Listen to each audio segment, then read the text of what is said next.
Bismillahirrahmanirrahim. Assalamualaikum warahmatullahi wabarakatuh. Pemirsa yang dirahmati Allah Subhanahu wa taala, berjumpa kita kembali di channel Dakwah Solo. Kali ini kita akan membahas topik seputar pemuda. Bersama saya Suhartono dan di tengah-tengah kita sudah ada Ustadz yang akan kita tanyai untuk memperbincangkan topik tersebut. Ustadz Ari Purnama. Assalamualaikum Ustadz. Waalaikumsalam. Gimana kabarnya Ustadz? Alhamdulillah luar biasa. Puasa lancar? Alhamdulillah. Alhamdulillah. Masya Allah. Ustadz, kalau ada Ustadz, satu kata yang untuk menggambarkan keadaan pemuda saat ini, kira-kira apa Ustadz? Satu kata tersebut Ustadz. Oke, baik. Bismillahirrahmanirrahim ya. Satu kata untuk pemuda kita hari ini ya. Meskipun tidak mewakili semuanya, tapi ini kebanyakan memprihatinkan. Memprihatinkan. Betul. Kenapa Ustaz? Kenapa kata itu yang dipilih? Ya, oke ya. Tentu saya mengatakan dengan garis merah ya. Garis merah, bold, memprihatinkan untuk kondisi pemuda hari ini. Ini adalah berdasarkan fakta-fakta yang ada dan kita lihat dari banyak sudut pandang ya.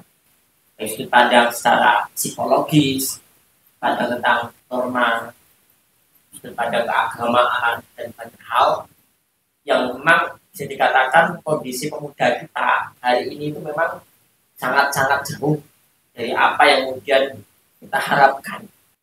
Seperti itu.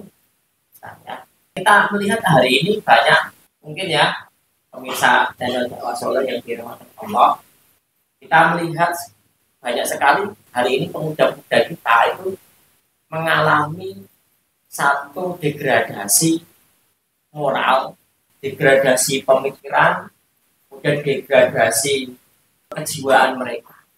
Artinya apa? Pemuda kita hari ini kalau kita biarkan, ini bagaimana nasib negara kita ke depan? Nah, ini bagaimana nasib anak cucu kita ke depan kalau kita biarkan seperti itu? Nah, kita melihat misalnya banyak kasus yang baru-baru viral, yaitu tentang banyak sekali pemuda-pemuda itu berpikir pendek untuk keluar dari masalah. Apa itu? Bunuh diri. bunuh diri. Kita lihat ya, berada media sosial hari kita itu banyak sekali meskipun tidak sering ya, tapi muncul setiap hari kasus bunuh diri, dan itu dilakukan oleh rata-rata pemuda yang usia ya 17 sampai 30 tahunan lah. Ya, 17 sampai 30 tahun. Banyak mereka bunuh diri. Yang kedua, untuk keluar dari masalah, ya mereka akan melakukan kejahatan untuk kemudian menyelesaikan masalah yang lain. Jadi menyelesaikan masalah dengan menambah masalah. Nah, Ustadz, menurut Ustadz sendiri idealnya pemuda itu seperti apa Ustadz? Ini menurut Ustadz ya, idealnya itu seperti apa Ustadz? Jadi kalau berkaitan dengan ideal itu ada tolak ukur ya. Ada standarnya ya kan. Bukan yang jelas bukan standar TikTok tadi ya. Iya, standar TikTok lah. Aduh, kacau itu. Ya. Apalagi menurut standar menantu, menurut standar calon menantu, standar tua. Nah, kalau pakai standar kalau menantu nanti harus PNS. Nah.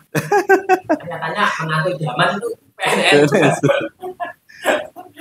Atau menurut standar ini kan harus punya ini ya, kalau harus punya HP-nya harus iPhone. Ya kan?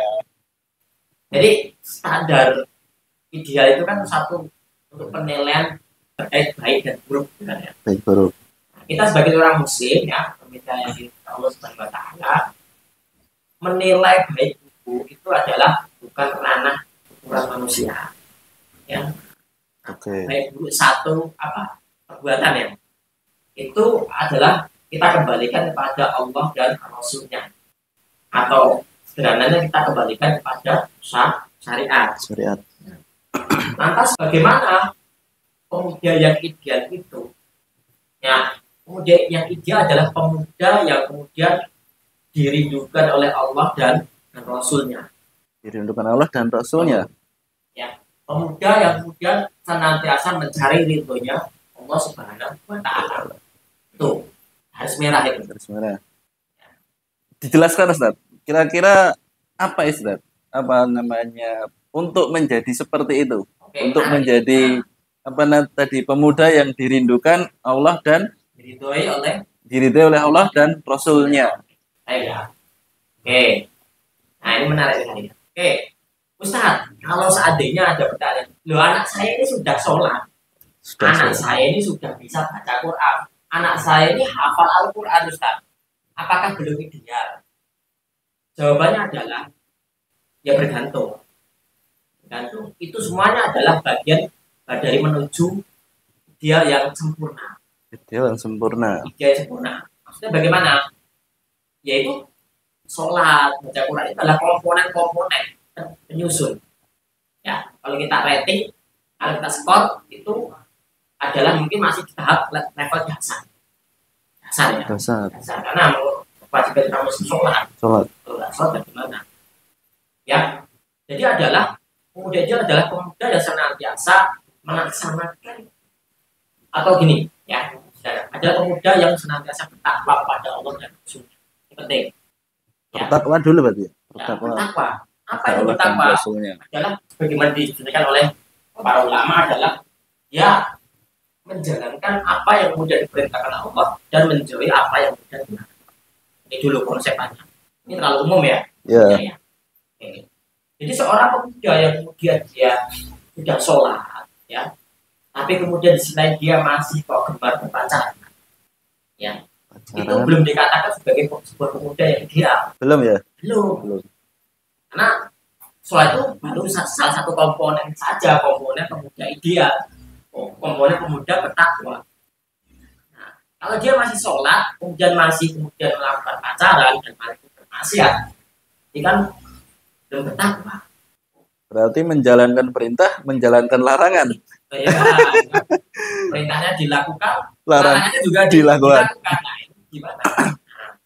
Maka ya seorang muda itu ada senantiasa yang kemudian dia berusaha mewujudkan perintah-perintah Allah. Ya selain dia kemudian sholat, hafal Al-Quran, rajin baca Al-Quran, dia juga berusaha mengamalkan apa yang di dalam Al-Quran itu.